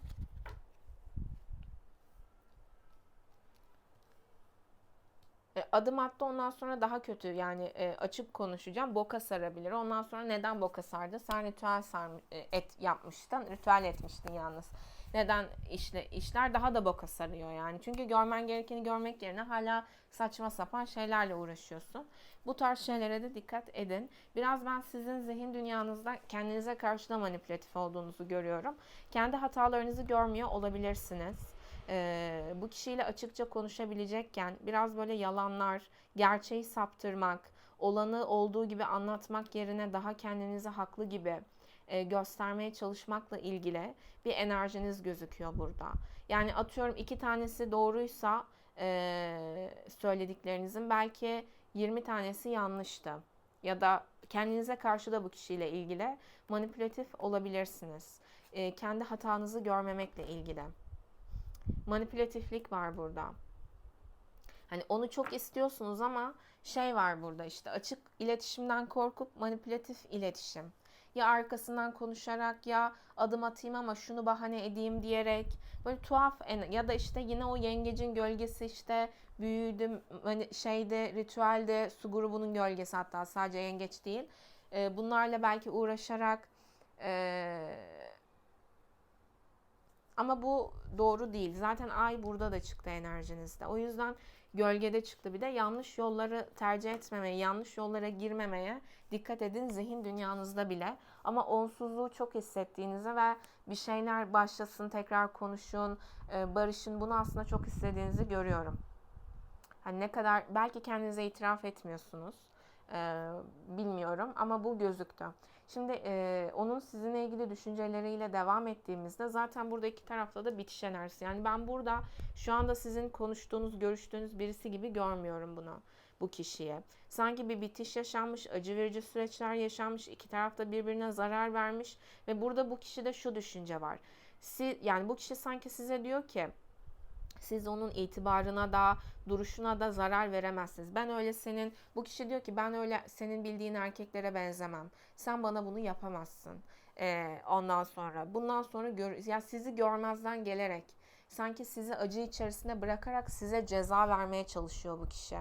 Kendi itibarını bu şekilde korumaya çalışıyor aslında ve zarar gördüğünüzün ve yara aldığınızın da farkında. Ama kendisi yara alıyormuş gibi gözükmek istemiyor aslında. Kendisi de yara aldığı için, canı çok yandığı için böyle ketum gözükerek, sanki hiç etkilenmiyormuş gibi gözükerek, hiçbir şekilde de belki cevap vermeyerek, oralı olmayarak bir davranış sergiliyor.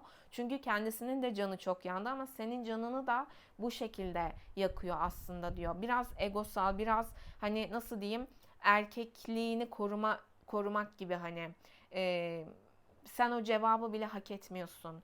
Ya da hani sanki ne kadar zor durumda olursanız olun umrunda değilmiş gibi. Hani olduğu yerde durması bu kişinin düşüncesi. Yani şey var burada, kendisini koruyor, itibarını koruyor. Canı çok yandı evet, ama hiçbir şey yapmayarak da sizin canınızı yakıyor. Bunun da çok farkında bu kişi. Bunu görüyorum kartlarda, sizinle ilgili düşüncelerinde. Sizin onunla ilgili düşünceleriniz de benzer çıktı. Burada birbirinize yara verdiğiniz, acı verdiğiniz süreçlerden geçtiğinizi düşünüyorsunuz ve korkuyorsunuz burada gözlemlediğim. Hala yani bundan sonrası ne olacak? Barışacak mısınız? Bir şeyler başlayacak mı? Bu bitişten sonrası şu anda belirsizlikte ve bunun oluşturduğu korku söz konusu sizde gözlemlediğim. Çok yara almışsınız, çok canınız yanmış. Sizde de bunu görüyorum. Kendinizi savunamadığınızı, sağlıklı şekilde ifade edemediğinizi düşünüyor olabilirsiniz.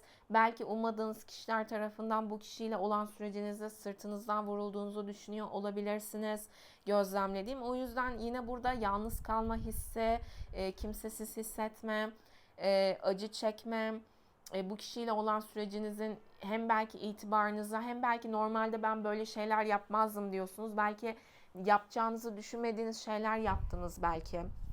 Burada çünkü bu kişinin sizinle ilgili düşüncesinde de gözükmüştü bu. Burada da görüyorum bunu. Yani belki diyorsunuz ki normalde siz böyle şeyler yapmazdınız ama canınız o kadar yandı ki o yüzden yaptınız, ama yine kötü gözüken siz oldunuz. Aslında kendi itibarınız da hani belki zedelendi diyorsunuz. Bu kişi yüzünden belki kalitesiz gözüktünüz. Kendi hakkınızı belki savunmaya çalıştınız ama savunamadınız. Canınız yandı, sesinizi duyuramadınız. Ay kartı burada, hani hala o kişiyi istiyorsunuz ama süreciniz belirsiz. Bir taraftan da belki zaten dibini yaşamışsınız. Daha kötü size zarar vermesini de istemediğinizi görüyorum. Aynı zamanda gözlemlerim. Yani bu kişinin size çok acı çektirdiğinizi düşünüyorsunuz. Acı çektirdiğini düşünüyorsunuz.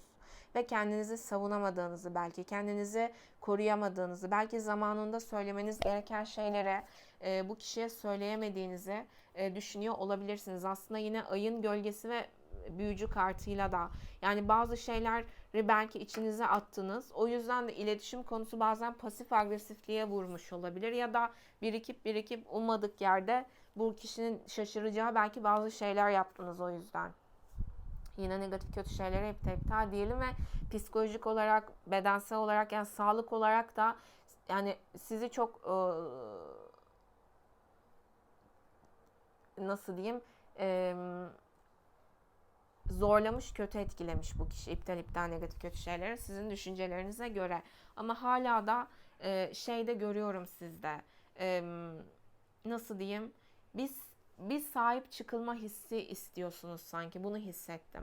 Ama bu daha derinlerde aslında bu kişiden kaynaklı değil. Ay ve kılıç onlusu sizin aileden gelen, normalde aslında hani sahip çıkılma, korunma, kollanma, bu duygular eksik kaldığı için sahip çıkılacağınız yerde, korunacağınız yerde yüzüstü bırakıldığınız ve üzerine belki zarar verilen bir belki süreç yaşadığınız için, aslında belki işte yine atalarınızla ilgili bunları dönüştürün diye, köklerinizle ilgili travmalarınızı dönüştürün diye bu kişiyle ilgili bu karşınıza çıkmış olabilir. Kartların anlamları doğrultusunda daha derin yorumladığımda da, daha derin bakış açılarıyla yorumladığımda da baştaki konuşmayı dinleyin. Zeytin Ağacı'nı izleyebilirsiniz siz de. Başta detaylı şekilde açıkladım. Tekrar açıklamayacağım. Zaten çok detaylı bir açılım bu. Uzun sürüyor. Başta çok detaylı konuşma yaptım. Onu izleyin. Zaten Güneş Ay Tarot YouTube kanalımda da bu enerjiler çıkmıştı. Aile bağlantılı bir şeylerin görmeniz gerektiği, oradaki değer algınız, maddi manevi bolluk bereketin akması için, oradaki güzellikleri görüp hayatınıza alabilmeniz için aileden, atalardan gelen. O yüzden hem bu videonun başındaki konuşmayı dinleyin düzgün, hem de Güneş Ay Tarot'la kanalımdaki son videoyu, hatta diğer videoları da izleyin. Dediğim gibi binlerce lira seans değerinde çok güzel kolektif açılım olmasına rağmen hayatlarınıza çok güzel ışık tutabilecek açılımlar, değerini bilenler için abonelerimdeki hayvansever, doğasever, hayvanlara doğaya sevgili, saygılı davranarak yaşayan kişiler ve enerjiler, abonelerimdeki niyetime uygun kişiler ve enerjiler için. Şimdi bu kişinin sizinle ilgili duygularına baktığımda, bu kişi ben ne hissediyorum biliyor musunuz? Ya bu kişi evli ve sizinle böyle inişli çıkışlı bir şekilde zaten devam edeceğini, ama burada çok ketum, çok egoist bir enerjide. Çok kontrolcü bir enerjide. Yani diyor ki ben istersem olur, şans verirsem olur, istemezsem gözüm bile görmez, olmaz. Duygusal olarak size karşı daha ketum, daha mesafeli ama dengesiz ve inişli çıkışlı da. Bir taraftan diyor ki şans vereyim, barışalım. Evli değilse evlenebileceği birisi olarak da görüyor olabilir. Belki diyor ki yaşı geldi, zamanı geldi, evlenebilir, şans verebilir. Aslında hayatın ve kaderin ona getirdiği muazzam bir şanssınız. Kendisini de sizin için çok şans olarak görüyor olabilir. Belki diyor ki benim gibi erkeği bulamaz falan. Biraz egoistik, biraz değil. Gördüm bu kişide. Özellikle eriller kadınlar için kendilerini burada bulunmaz Hint kumaşı olarak görüyorlar. Yani onun gibisini bulamazsınız. O şöyle erkek, böyle erkek, bilmem ne. Hani burada şey var. Çok eril enerjisine burada sahiplenme yerine size görmezden gelerek, sahiplenmeyerek o şekilde sanki değerli olduğunu kanıtlayacağını zanneden bir enerjide bu kişi. Hani o görmezden geldikçe, o size sahiplenmedikçe siz de sanki diyeceksiniz ki wow, bu nasıl bir erkek, erkek be falan. Tövbe tövbe yarabbim, iptal negatif kötü şeylere de kendi kendine öyle olacağını zannediyor bu kişi. O yüzden ben burada şunu görüyorum. Dış görünüşünüzü beğeniyor, aslında sizi istiyor. Hayallerindeki gibi bir kadınsınız ve hayatında devam ettirebileceği bir kadınsınız. Ama diyor ki benim kurallarım, benim erkekliğim, benim işte erkek egom, ben zamanla bakalım şans vermek istersem veririm. Biraz daha böyle kendi odaklı bir enerjide, özgür kafalarda, böyle görmezden gelme kafalarında, o enerjilerde gözüktü sizinle ilgili kendisi duygu dünyasında.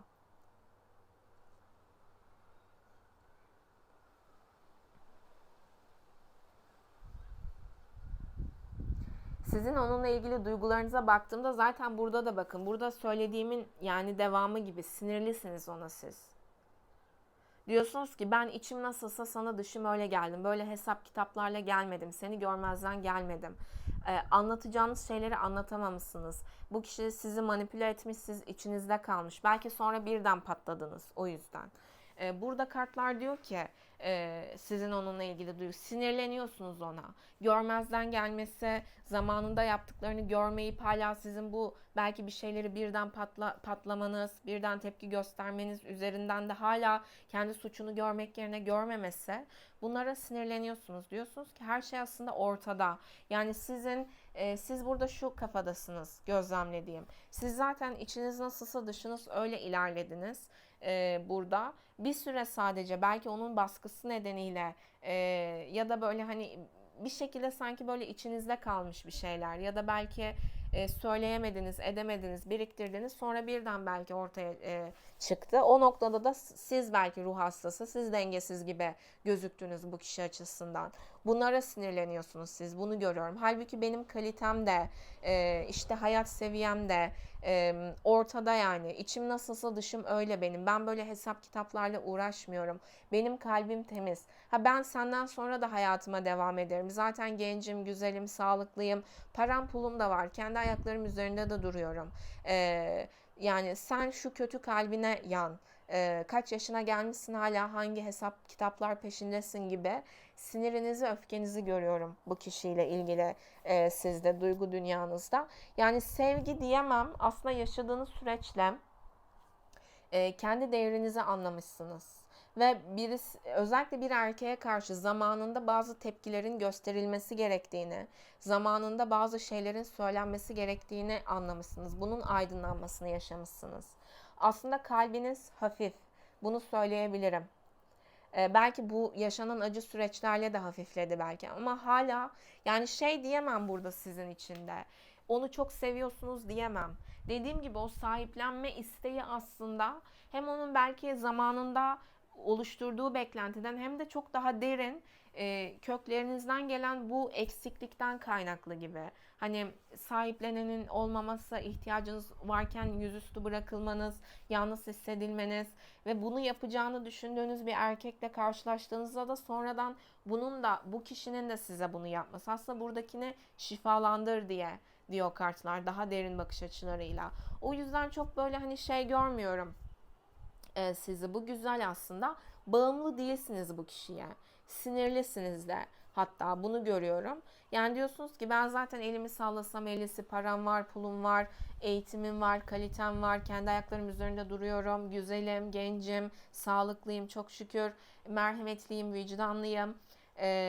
Ve hani senin yaptıklarını ayıktım diyorsunuz. Artık belki kendinizi suçladığınız, içinize attığınız süreçlerden artık kurtuldunuz. Biraz ben mutlu olduğunuzu görüyorum ya. Ya böyle sanki evet zor bir süreç yaşanmış ama bu birikmişliğin şeyi gibi. Sanki tekrar hayattan tat aldığınız, kendi güzelliğinizin farkına vardığınız, hayata karıştığınız, kendinizle mutlu olmayı öğrendiğiniz, kendi güzelliklerinizi, hayatınızdaki güzellikleri gördüğünüz aşamalara geçiyorsunuz sanki duygu dünyanızda. Kendinizi sevdiğiniz şekilde, içinizdeki çocukla bağlantı kurduğunuz şekilde, hayvanlara, doğaya bol bol destek olup yardım ettiğiniz şekilde. Bu kişi daha ketum, daha kontrolcü, daha dengesiz duygularda gözlemlediğim. Kendini çok şey zannediyor bu kişi, halt zannediyor. Özellikle eril taraf burada çok şey burada hani nasıl diyeyim hani tepkisiz kalarak size ders vereceğini zanneden birisi.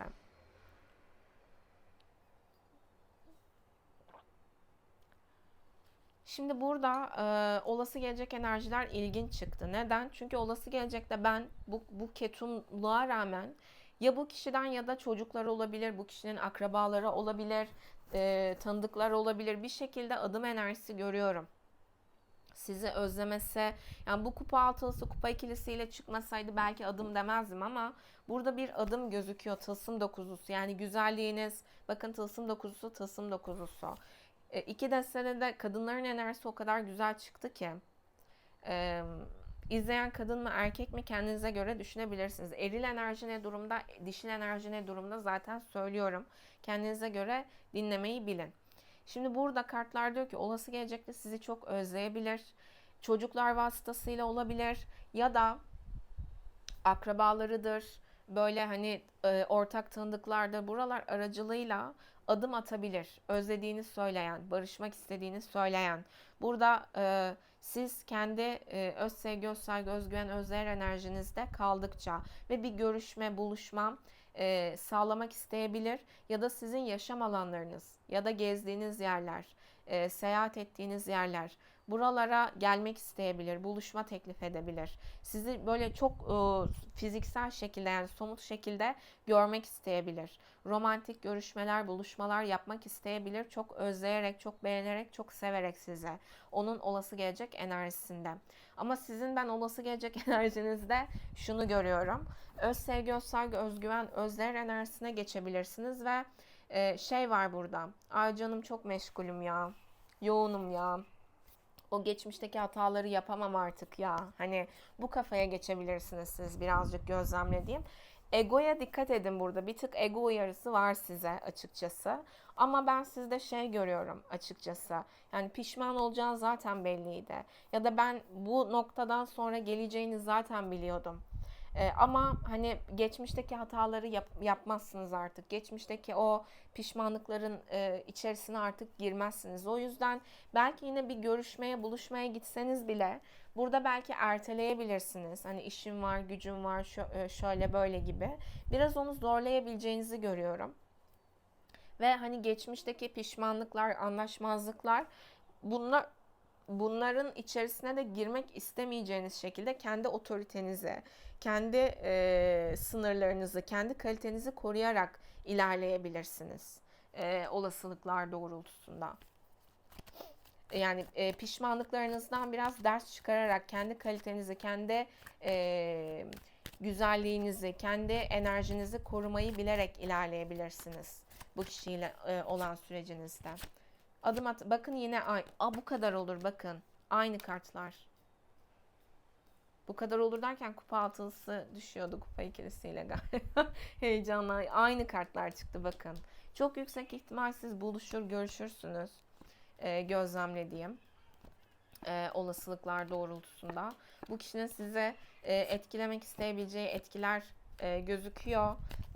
Yine olasılıklar doğrultusunda gözlemlediğim. Ama sizde daha kendini bilen, geçmişteki hatalara düşmeyen şekilde ilerleyen, işte anlaşmazlıklara girmeyen, atıyorum sizi hatalı mı görüyor, suçlu mu görüyor, o ya da çevresi. Burada hani geçmişte diyordunuz ya, kendinizi savunamadınız, onu söyleyemediniz, bunu söyleyemediniz. Artık ben böyle çat çat da söyleyeceğinizi görüyorum olası gelecekte. Kendinizi savunmayı bileceğinizi görüyorum. Mücadele ederek. Geçmişteki pişmanlıkları yaşamayacaksınız. Yani kendinize sanki söz vermişsiniz. Bundan sonra kendimi savunacağım, kendime sahip çıkacağım. Ya da olası gelecekte verebilirsiniz. Ve bunu onunla olan sürecinize de yansıtabilirsiniz. Bir şey mi oldu? Yani geçmişteki o eziklik, büzüklük, pişmanlıklık, bunlar içerisine pişmanlıklık yalnız. Bunlar içerisine girmeyeceğinizi söylüyor kartlar. Yani zaten isteyeniniz, seveniniz, beğeniniz çok fazla olabilir. Yoğun olabilirsiniz. Kendi hayatınızda işinizi, gücünüzü kurmak, hayallerinizi gerçekleştirmek, zaferler elde etmek. Burada kartlar şunu söylüyor. Yani bu kişiyle ilgili de, hatta ara bozmaya çalışan kişilere karşı da sizin zafer kazanacağınızı söylüyor. Bu kişinin yine sizi istemesiyle, size gelmesiyle olasılıklar doğrusu, ama sizin ben çok kendi zarafetiniz, kaliteniz, işte o queenliğiniz, kraliçeliliğiniz, bunu koruyarak ilerleyeceğinizi görüyorum. Bir şey mi söylüyor? Hop hop hop, onu söyleyemezsin. Buradaki durum burada. Burada ben bunu bu yüzden yaptım. Burada ben bunları hissetmiştim. Burada şöyle, hani kendinize savunarak, burada hani huzursuzluk çıkarılmasına izin dahi vermeyerek ilerleyeceğinizi görüyorum bu kişiyle olan sürecinizde. Ve kıskanç kişilere de hem aslında kendi hayatınızdaki, hem belki o kişinin hayatındaki üçüncü kişileri falan da aşabileceğinizi ve zafer kazanabileceğinizi söylüyor kartlar. Hatta herkes şaşırabilir. Bunlar nasıl barıştı? Bu kişi nasıl tekrar bu kişiyi böyle peşinden koşturuyor, ilgi alaka duyuyor, hizmet ettiriyor kendisine diye. Ara bozmaya çalışan bazı kişiler de, kıskanç bazı kişiler de şaşırabilir çektiğim ek kartlardan, hissettiğim. Hani şu kişi tekrar size sizinle ve siz burada queen'siniz, yani el üzerinde tutuluyorsunuz. Ve en ufak huzursuzluğa izin vermiyorsunuz. Evet, özleyebilir sizi çok. Vay be, nasıl barıştılar hani falan gibi durumlar da olabilir çevre açısından. Ve sizin ben o kişileri de tamamen hayatınızdan uzak tutacağınızı, mesafe koyacağınızı da görüyorum. Yani böyle şey var, bu kişinin size değer vermesi, sizi sevmesi, belki arabayla gelip alacak, kapınızı açacak, böyle nasıl diyeyim, belki çiçekler alacak, hediyeler alacak. Biraz böyle bunların şeyini yaşayacağınızı görüyorum. İşte zaferini. Ben bunu zaten hak etmiştim diyeceğinizi görüyorum. Kendinize sahip çıkarak da. Bu süreç size kendinize sahip çıkmayı öğretmiş olabilir. Özellikle bazı kadın arkadaş zannettiğiniz, dost zannettiğiniz bazı kadınlara karşı da mesafe koymanız gerektiğini öğretmiş olabilir. Olası gelecekte de o kadınları da şaşırtabilirsiniz işte. Yine negatif kötü şeylere iptal diyelim.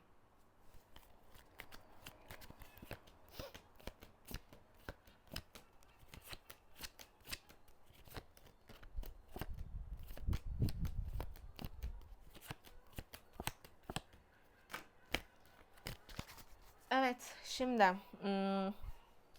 size aklınızdaki kişiye sizinle ilgili tavsiye ve size aklınızdaki kişiyle ilgili tavsiyelerle devam edelim.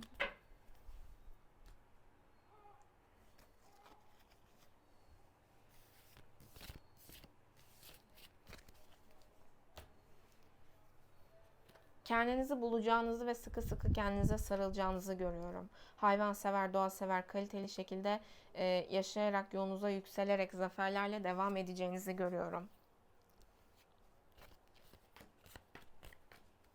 Çok net yani. Aklınızdaki kişiye sizinle ilgili tavsiye, burada başka seçenekleri olabilir ama kartlar diyor ki yeni ucuz kişileri sen bu kişiyle sakın karıştırma. Yani sizinle karıştırmasın. Böyle hani o elimi sallasam elisi gibi düşünüyor olabilir ama onlar sizin çok çok daha altınızdaki kişiler olabilir. Yani ucuz kişiler olabilir. Burada kartlar diyor ki aklını başına devşir, aklınızdaki kişiye, bu kişiye değer verdiğin, cesaretli, güzel, böyle hani kıvırarak değil, yani böyle tabirlerden de hoşlanmıyorum ama buradaki kartları görünce bunu hissettim. Adam gibi, madem o kadar erkeksin, madem o kadar adamsın, çık o zaman, sahip çık, bir şeyleri düzelt, bu doğrultuda sağlam yeni başlangıçlar at, maddi manevi bu kişiye değer verdiğini o zaman göster. Belki sen diyorsun ki o gider o gelir, o gelenler bu kişi kadar kaliteli değil, bunu da göreceksin, hatta senin de kaliteni düşüren, maddi olarak da sonradan seni zarara uğratabilecek kişiler, zaten senin o yeni zannettiğin kişiler. O yüzden sen, senin karşına çıkmış, bak duygu dünyasında da zaten bu kişinin yıldız, kader çarkı, imparator gözükmüştü. Sen de bal gibi biliyorsun zaten senin karşına daha böylesi çıkmayacağını, bu kadar kaliteli, bu kadar istediğin gibi birisinin çıkmayacağını.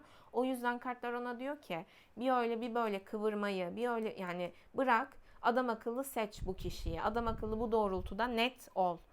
Düzgün adımlar at, düzgün başlangıçlar yap bu kişiyle ilgili. Kendine gel diyor aklınızdaki kişiye kartlar.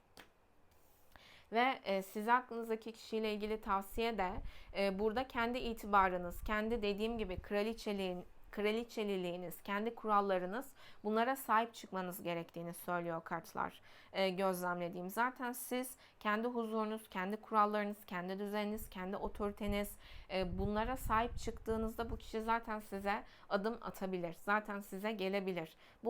Bu mesaj, bu tavsiye gözüktü size de olasılıklar doğrultusunda. Huzuru bu kişiyleymişçesine, yani sanki hayatınızda tek huzur bu kişiyleymişçesine, illüzyonundan çıkın. Ay, yine tuhaf tuhaf kelimeler diyor kartlar. Diyor ki kartlar, sen kendine sahip çıktığında zaten o huzuru buluyor olacaksın ve o noktada zaten o kişi de sana geliyor olacak, sahip çıkarak belki, çünkü sen kendine sahip çıktın. Otoritenizi koruyun, hayatınızdaki duruşunuzu koruyun. Dik duruşunuzu, karakterinize, kendinize sahip çıkın, haklarınıza sahip çıkın bu kişiyle olan sürecinizde. Ve ucuz davranmayın, kaliteli davranın. İmparator var burada.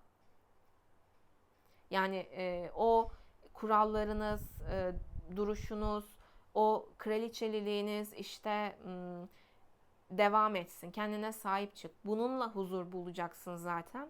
Ve o devamında zaten o sana gelecek. Yani burada başkası sana sahip çıksın diye bekleme illüzyonundan çık. Sen kendine sahip çık. O zaman o da zaten sana, sende huzuru bulduğunu anlayarak geliyor olacak. Ama sen kendinde huzuru bulmadan başkası onu doldursun bekliyorsun. O başkası da bir tane vuruyor. Bir tane değil, belki bir tane, kaç bir tane yani. Bir tane vuruyor gidiyor. O yüzden burada kendine sahip çık. Zaten olası gelecekte yapacağınızı görüyorum. Hayattan tat alacağınız, kendinize sahip çıkacağınız ve zafer kazanacağınız. Vay be, bu kişi tekrar ayağa nasıl kalktı? Vay be, bu kişi tekrar nasıl bu kişinin ilgisini çekti? Bu kişiyi peşinde koşturuyor gibi böyle kıskançların, hasetlerin de böyle gözlemleriyle de karşılaşabilirsiniz. İptal negatif kötü şeylere. Burada size tavsiye bu. Sen kendine sahip çıktığında bu kişi de sana sahip çıkacağı, seni koruyacağı zaten adımlar atabilir. Kendi otoriteni, kendi kraliçeliğini, kendi duruşunu, karakterini koruyarak ilerle hayatında diyor size kartlar. Bu doğrultuda seçimler vesairelerde yaparak, olasılıklar doğrultusunda. Evet,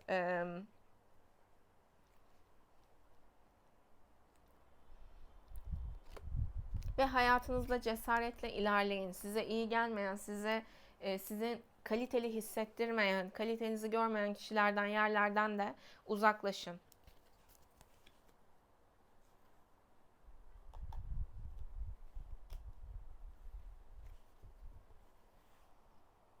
Kraliçe kaybetmez, kaybedilir. O kraliçeye, o kraliçeliliğine göre davranılmıyorsa kraliçe kaybetmez. Kraliçe kraliçe olmaya devam eder. O kraliçenin kraliçeliliğini görmeyenler kaybeder. Ve bir daha da o sarayın kapısından giremezler. Bunlar metaforik anlatım. Kendinize göre düşünebilirsiniz metaforik anlatımlar üzerinden. Evet, işinizi kurmak olabilir. Yani hayatını düzene soksan buna odaklan bu süreçte diyor kartlar. Yapmak istediklerini yap. İşte seyahat etmek olabilir, araba kullanmak olabilir, yolculuk yapmak olabilir. Korktuğunuz şeyleri de yapın. Kendinize sahip çıkarak, kendinize sıkı sıkı sarılarak. O zaman zaten o da senin peşinden gelecek. O da sana adım atacak. O da sana sahip çıkacak diyor kartlar, olasılıklarda olsa, ama bunları yine o gelsin diye değil tabii ki. Buradaki amaç kendine sahip çıkmak, kendine sıkı sıkı sarılmak. Onun gelmesi değil. Yani amacı karıştırırsanız ondan sonra yok böyle yaptınız da gelmedi. Zaten amacı, yani buradaki amaca göre davranırsanız sonra onun gelip gelmemesi zaten size zerre kadar etkilemez yani. İkinci deste abonelerimdeki niyetime uygun kişiler. Çünkü kraliçe enerjisine, işte o kalite enerjisine geçiyorsun. İkinci deste abonelerimdeki niyetime uygun kişiler ve enerjiler için olasılıklar doğrultusunda bu şekildeydi. Uyumlandığınız ölçüde abone olabilir, beğenerek destek olabilirsiniz. Özel açılımlarla ilgili her videonun altında iletişim adresleri mevcut. Instagram, DM ve mail aracılığıyla özel açılımlarla ilgili iletişime geçip bilgi alabilirsiniz. Tarot'u kaliteli şekilde öğrenmek isteyenler atölyelerime, yine Gold danışan paketi söz konusu. Bir aylık süre içerisinde birden fazla açılım yaptırmak isteyen ya da birden fazla soru sormak isteyen kişiler de Gold danışan paketini alıp Gold danışan olabilirler. Daha fazla, yani paket içeriğinden daha fazla açılım yaptırmak isteyenler de 2 tane 3 tane Gold danışan paketi alarak da süreçlerine devam edebilirler. Zaten detaylı içeriğini paylaştım. Gold danışan nasıl oluyorsunuz? İçeriği nedir? Bunları detaylı paylaştım. Kendinize göre inceleyip Gold danışan olabilirsiniz. Onun dışında zaten yine özel açılımlar vesaire kartla ya da taksit ödemek isteyenler site üzerinden, diğer türlü Instagram, DM ve mail aracılığıyla iletişime geçerek randevularınızı yine oluşturabilirsiniz. Kaliteli şekilde tarot öğrenmek isteyenler atölyelerime kayıt yaptırabilir. Başlangıçtaki konuşmayı detaylı şekilde dinleyin. Başlangıçtaki konuşmayı orada da önemli şeyler anlattım. Detaylı şekilde anlattım. Evet, abonelerimdeki yeni kanalım Güneş Ay Tarot YouTube kanalıma da abone olup beğenerek güzel yorumlarla destek olabilirsiniz. Bu kanalıma da aynı şekilde katıl butonu üzerinden, teşekkür butonu üzerinden yine destek olabilirsiniz. Evet, abonelerimdeki niyetime uygun kişiler ve enerjiler için olasılıklar doğrultusunda açılımlar bu şekildeydi. Kendinize iyi bakın. Hoşçakalın.